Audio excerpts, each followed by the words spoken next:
शिवार्पणम् अखण्डबिल्वपत्रं च आयुतं शिवपूजनं कृतं नाम सहस्रेण एकबिल्वं शिवार्पणम्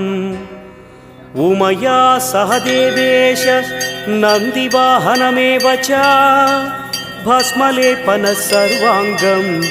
एकबिल्वं शिवार्पणम् सालग्रामेषु विप्राणां तटाकं दशकूपयोः यज्ञकोटिसहस्रस्य एकबिल्वं शिवार्पणम् दन्तिकोटिसहस्रेषु अश्वमेधशतक्रतौ कोटिकन्या महादानम् एकबिल्वं शिवार्पणम् बिल्वानां दर्शनं पुण्यं स्पर्शनं पापनाशनम् अघोरपापसंहारम्